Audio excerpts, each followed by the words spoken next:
નમસ્કાર દર્શક મિત્રો, હું અશોક મોદી આપનું સ્વાગત કરું છું જ્યોતિષ એક વિજ્ઞાન અને મારી સાથે છે ડૉક્ટર પંકજ નાગર, એક અનુભવી જ્યોતિષશાસ્ત્રી. તેમની સાથે વિસ્તારથી ચર્ચા કરીએ તે પહેલાં હું એમનો ઇન્ટ્રોડક્શન આપી દઉં.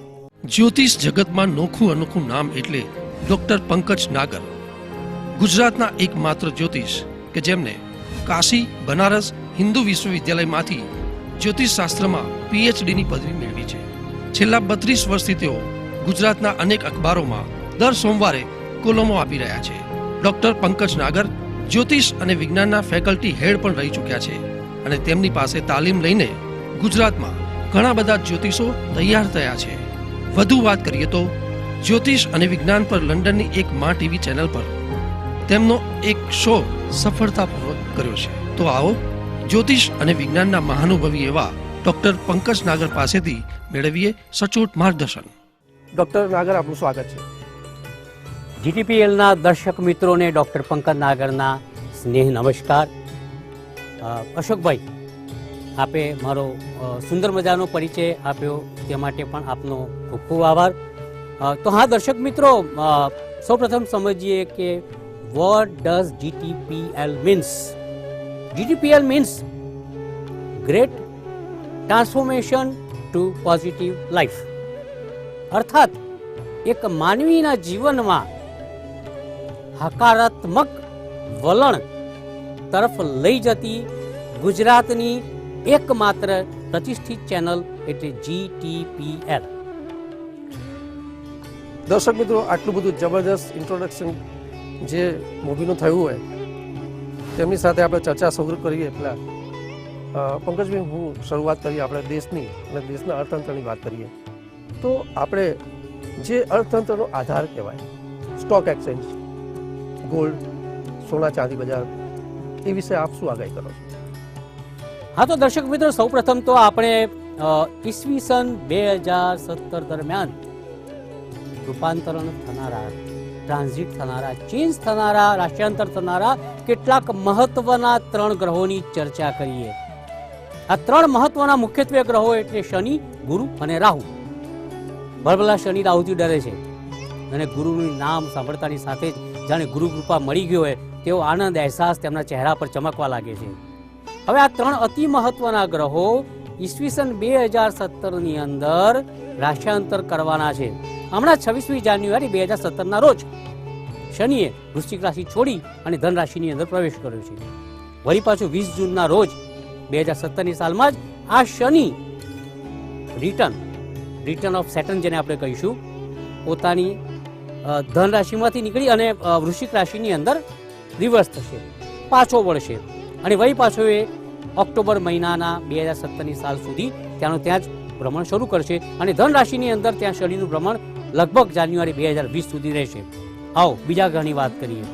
17 ઓગસ્ટ 2017ના રોજ રાહુ સિંહ રાશિ છોડી અને કર્ક રાશિની અંદર ભ્રમણ શરૂ કરશે. ત્રીજો મહત્વનો ગ્રહ, અતિ શુભત્વ બક્ષતો ગ્રહ ગુરુ આ જ વર્ષની અંદર સપ્ટેમ્બર માસની અંદર 12મી સપ્ટેમ્બરે કન્યા રાશિ છોડી તુલા રાશિની અંદર પ્રવેશ કરશે. તો અશોકભાઈ, આની અંદર એવું થશે, દર્શક મિત્રો, આની અંદર એવું થશે કે આ 3 ગ્રહો જ્યારે એક રાશિમાંથી બીજી રાશિની અંદર જશે ત્યારે માનવ જીવન પર, પ્રકૃતિ ઉપર, શેર માર્કેટ ઉપર, સોના ચાંદી, અર્થતંત્ર ઉપર, રાજકારણ ઉપર અસંખ્ય પ્રકારની હકારાત્મક નકારાત્મક અસરો આવશે. Let S see what will happen about the share market. જેમ મને અશોકભાઈએ પૂછ્યું એની આગળ આપણે વાત કરીએ. શેર માર્કેટનો મુખ્ય આધાર ગુરુ નામનો ગ્રહ છે, કારણ કે ગુરુ અર્થતંત્ર સાથે સંકળાયેલો ગ્રહ છે. અત્યારે હાલ જો આ સ્થિતિની અંદર આજની તારીખે આપણે વિચારીએ તો ગુરુ કન્યા રાશિની અંદર ભ્રમણ કરે છે, જ્યારે શનિ ધન રાશિની અંદર ભ્રમણ કરે છે. એટલે થવાનું અશોકભાઈ એવું, દર્શક મિત્રો, થશે એવું કે જ્યારે શનિએ પોતાની દ્રષ્ટિ વડે ગુરુને બ્રહ્માંડની અંદર દ્રષ્ટ કર્યો છે, અગર તો પકડ્યો છે, ત્યારે શેર બજારની અંદર કેટલીક તકલીફો આવી છે. આપણે ભૂતકાળના એવા અસંખ્ય બનાવ, જેમાં 91, 92 જ્યારે હર્ષદ મહેતાનો બનાવ પણ બનેલો, ત્યારે પણ આ ગુરુ શનિના યોગ ઊભા થયેલા. હમણાં જ જ્યારે ગુરુ સિંહ રાશિમાં હતો અને શનિ વૃશ્ચિક રાશિમાં હતો, ત્યારે પણ એવો અસંખ્ય એવા બનાવો બનાવે છે કે જ્યારે શેર માર્કેટ દબાયું હોય, ડિપ્રેશન આવ્યું હોય અને મંદી તરફ ઘસડાયું હોય. તો અશોકભાઈ, ખાસ કરીને તમારી સાથે એ વાત કરીશ કે અત્યારે હાલ પણ યોગ ચાલી રહ્યો છે. કન્યાના ગુરુ ઉપર 10મી દ્રષ્ટિ વડે ધનનો શનિ જોઈ રહ્યો છે. એટલે દર્શક મિત્રો, અશોકભાઈના જવાબમાં તમને ઉત્તર એવો આપીશ કે 20મી જૂન 2017 સુધી આપ સૌએ શેર બજારની અંદર ચેતીને ચાલવું જરૂરી છે. અન્યથા ઘાટ એવો કરાશે કે મૂડી તો રહેશે નહીં, વ્યાજ પણ રહેશે નહીં અને તમે હતા ન હતા થઈ જશો. So just I advise you, try to be aware, try to keep yourself away, try to be remote yourself from share market till 28th June 2017. હા તો અશોકભાઈ, આગળ વધીએ. પંકજભાઈ, આપણે અર્થતંત્રની તો ખૂબ સારી વાત કરી તમે, અને પછી સવાલ થાય છે આપણે કે એક પ્રબળ નેતૃત્વ અને સુરક્ષાની મામલે. નેતૃત્વમાં વાત કરીએ તો છેલ્લા ઘણા સમયથી આપણી રાજકીય જે વ્યવસ્થા છે ઇન્સ્ટેબલ છે, અથવા તો ઘણા બધા પ્રોબ્લેમ્સ ચાલતા હોય છે. અને એક સુરક્ષાની વાત કરીએ તો પાકિસ્તાન સાથે છેલ્લા ઘણા સમયથી એક યુદ્ધ વિરામનો ભંગ થઈ રહ્યો છે, યુદ્ધના ભણકારા થઈ રહ્યા છે. એ ઉપરાંત ઓલ વર્લ્ડમાં આખા એક વર્લ્ડ વોરની એક ભય સતાઈ રહ્યો છે કે ક્યારે ફરીથી એકવાર વર્લ્ડ વોર ના થઈ જાય એવું એક અણસાર આવી રહ્યો છે. તો એમાં આપની આગાહી શું કહે છે? અશોકભાઈ, ખૂબ જ રસપ્રદ વિષય છે તમારા, મારા માટે, દેશ માટે, દુનિયા માટે, પ્રજાતંત્ર માટે. મોંઘવારીના અનુસંધાનમાં પણ it's very important question. I mean to say you have interrogated in such a way where people need to know what will happen in future. તો હા, તો દર્શક મિત્રો, ખાસ કરીને એક અગત્યની વાત કરી દઉં કે નવેમ્બર મહિનાની અંદર જ આ સ્ટુડિયોમાં ઈસવીસન 2017ના એક મહત્વના કાર્યક્રમની અંદર અને સંવંતના એક મહત્વના કાર્યક્રમની અંદર I had predicted about the war between Pakistan and India. As well, I have written in very reputed newspaper Diva Bhaskar કે 2016માં નવેમ્બર ડિસેમ્બરમાં કોઈ યુદ્ધના ભણકારા નથી, માત્ર ને માત્ર સરહદ ઉપર છમકલા થશે. એવી જ રીતના જ્યારે આજે આપણે વાતચીત કરી રહ્યા છીએ ત્યાં સુધી ઓગસ્ટ 2017 સુધી યુદ્ધનો મને કોઈ ભય લાગતો નથી. કેમ? જ્યોતિષશાસ્ત્ર માત્ર વાતોનો વિષય નથી, સાથે સાથે પુરાવા આપવા પડે છે. જ્યારે જ્યારે રાહુએ કર્ક રાશિની અંદર ભ્રમણ કર્યું છે ત્યારે ભારત દેશને યુદ્ધનો સામનો કરવો પડ્યો છે. If you go in flashback, if I go in flashback and let us discuss about the war, તો ईस्वीसन 1962 ની અંદર चाइना वॉर થઈ, यू नो वेरी वेल. तो इसकी वजह क्या थी? क्यों हुआ था ये युद्ध हमारा चाइना के साथ? आइए जानते हैं. तो ये जो कहानी है उसका राज और रहस्य पूरा पूरा राहु नाम के एक भयानक ग्रह के पीछे छुपा हुआ है. क्यों, कैसे? मैंने जो आपको अभी बात बताई कर्क के राहु की, तो let us move to the कर्क राहु. દર્શક મિત્રો, આ કર્કનો રાહુ 1962 ની અંદર હતો. કારગિલ યુદ્ધ થયું 1999માં, કર્કનો રાહુ હતો. 1971 ની અંદર પણ રાહુનો શનિ સાથેનો સંપર્ક હતો. એક China war 62, 71 Pakistan war, 1999 Kargil war. અને આ તમામે તમામ યુદ્ધની અંદર આપણે ગૌરવ સાથે કહેવું જોઈએ કે આપણો જય જયકાર હતો. આપણો તિરંગો લહેરાવેલો આપણા સૈનિકોએ, જે રાત દિવસ આપણા માટે સરહદ પર મહેનત કરે છે. આ કર્કનો રાહુ હવે પુનઃ 17મી ઓગસ્ટ 2017ના રોજ કર્ક રાશિમાં આવશે. So I just challenge and I just forecast with my great and lot of confidence કે ઓગસ્ટથી આવનારા એક વર્ષની અંદર ભારત અને પાકિસ્તાન વચ્ચે યુદ્ધ થવાના પૂર્ણપણે સંભાવનાઓ રહેલી છે. ઇન એડિશન ટુ ધેટ મને અશોકભાઈ પૂછ્યું કે કદાચ વિશ્વયુદ્ધ કે યુદ્ધના કંઈક દેશ કેટલા અનેકો દેશ વચ્ચે ભણકારા વાગી શકે. Yes, it can be happen. કારણ કે વિશ્વયુદ્ધ દરમિયાન પણ પહેલા વિશ્વયુદ્ધ દરમિયાન, બીજા વિશ્વયુદ્ધ દરમિયાન રાહુનો રોલ ખૂબ જ મહત્વનો બનેલો અને એમાં પણ કર્કના રાહુએ બહુ મોટો રોલ ભજવેલો. જ્યારે રાહુ ચંદ્રની રાશિમાં આવે, સૂર્યની રાશિમાં આવે ત્યારે યુદ્ધના સંજોગો, પરિસ્થિતિ હંમેશા ઉભા ઉત્પન્ન કરે છે, પેદા કરે છે. એટલે અશોકભાઈ જે પ્રશ્ન પૂછ્યો એનો સીધો ઉત્તર સટાક ઓગસ્ટ 2017થી એક વર્ષ આપણે યુદ્ધની શંકા કુશંકા જરા પણ અસ્વીકાર ન કરી શકીએ. બની શકે છે, બનશે એવું મારું જ્યોતિષ, મારું ઇન્ટ્યુશન વારંવાર મને કયા કરે છે. અશોકભાઈ આ મારો પ્રત્યુત્તર છે. બહુ ખૂબ જ સારી માહિતી આપી. દર્શક મિત્રો, ડૉક્ટર નાગર પણ એક યુદ્ધ સાથે સુરક્ષાની તો તમે ઘણી બધી સાવધાની બરતવાની વાત કરી અને યુદ્ધના ભણકારા બી વાગી રહ્યા છે.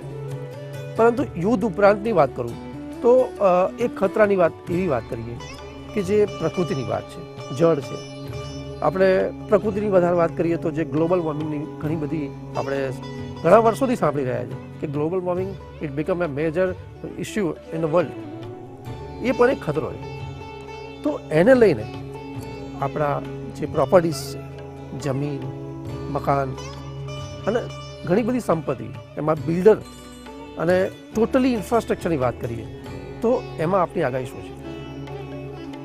સૌથી પહેલાં અશોકભાઈ અને દર્શક મિત્રો, ગ્લોબલ વોર્મિંગ હોય, પ્રકૃતિની વાત હોય, જમીનોની વાત હોય, ખેતી વિષયક વાત હોય, તો એમાં જે મહત્વના ગ્રહો કામ કરતા હોય છે એમાં પ્લુટો, હર્ષલ, શનિ, ગુરુ અને રાહુ.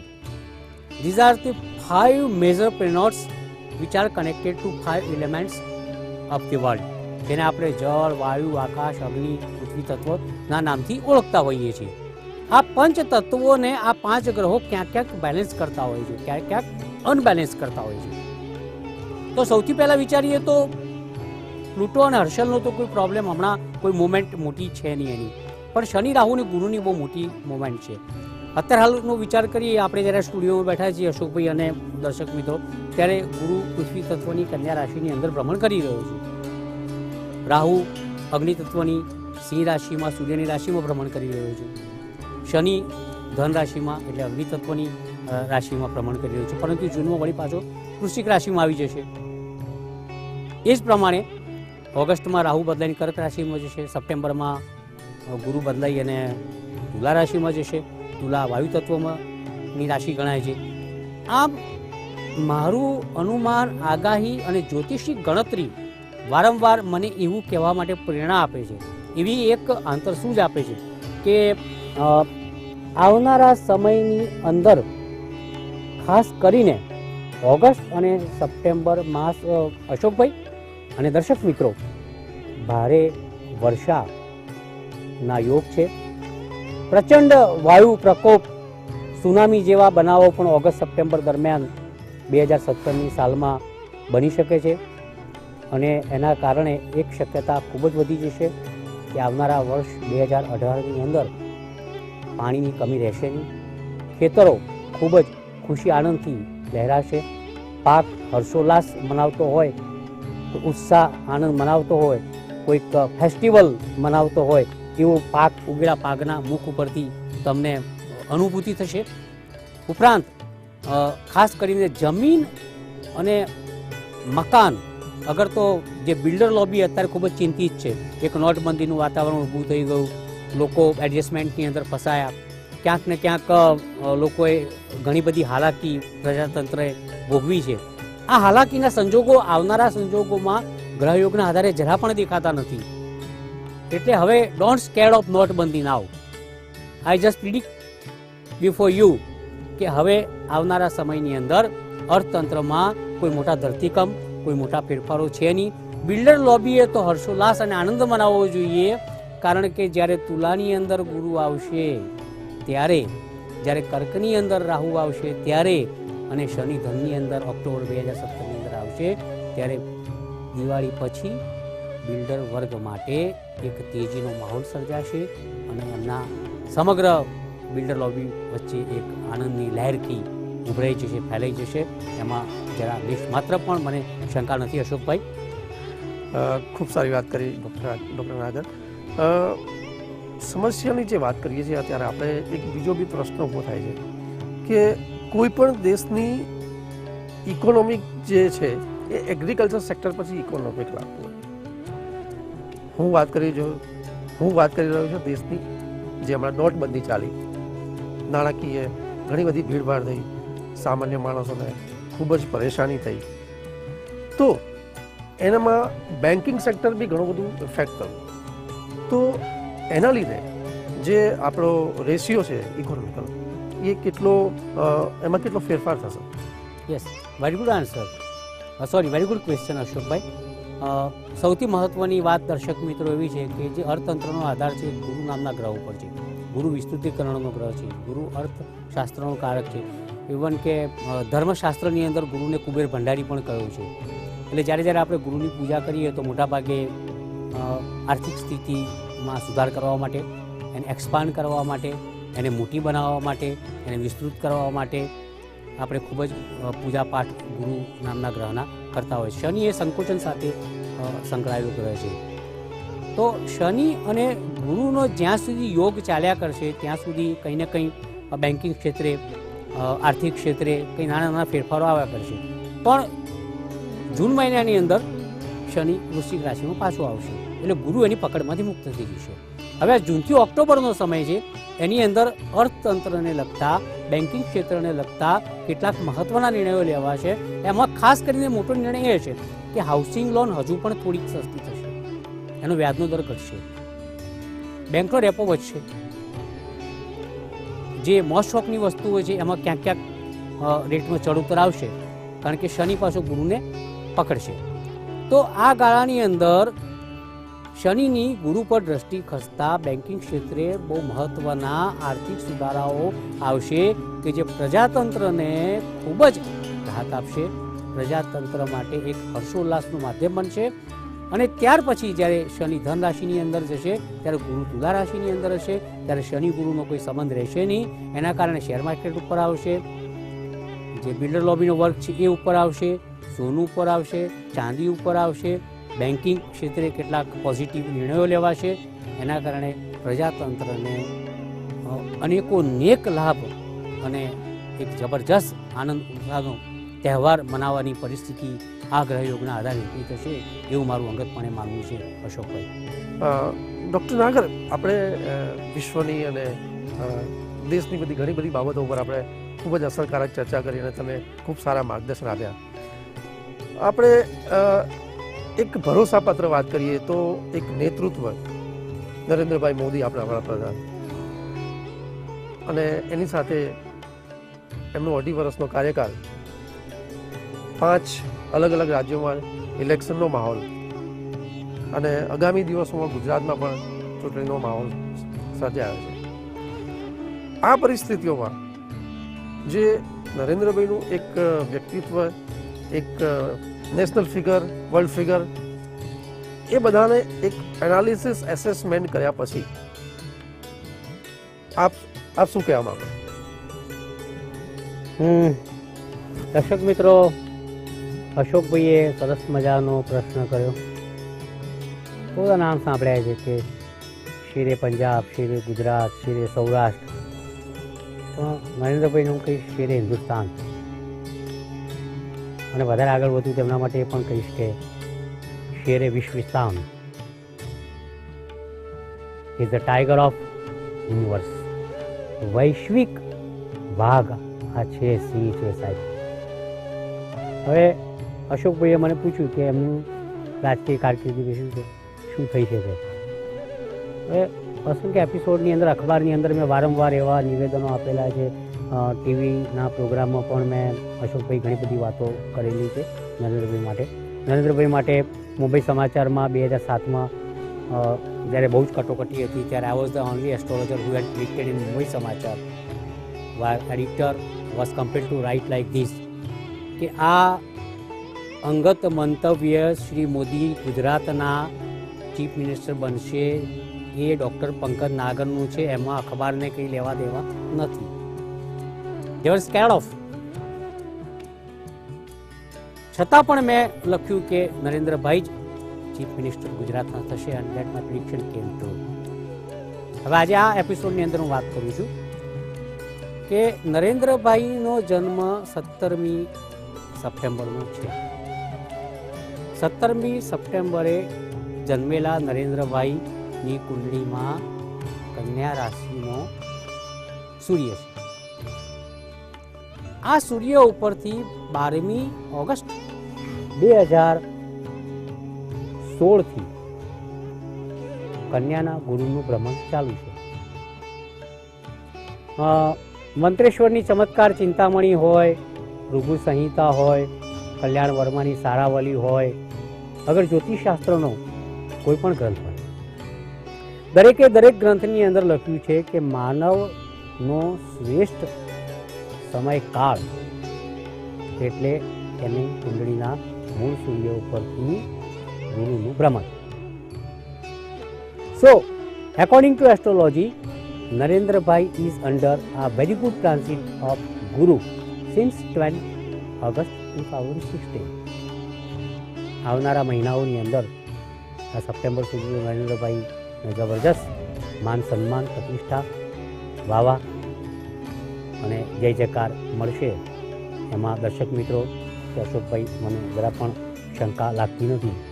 ત્યારબાદ એમની એક એવી અંતરદશા પણ શરૂ થાય છે કે જે અમારી જે ગણતરી હોય છે શિવ પાર્વતીની કાપી મહાદશા, વિશ્વોત્તરી અને અષ્ટોત્તરી દશા કરતાં કંઈ અલગ પ્રકારની અલગ ગણતરીની દશા છે. તો એ દશા મુજબ પણ નરેન્દ્રભાઈ આવનારા ઇલેક્શનની અંદર 2019માં પણ ખૂબ જ નામના મેળવશે, એમાં કોઈ શંકા નથી.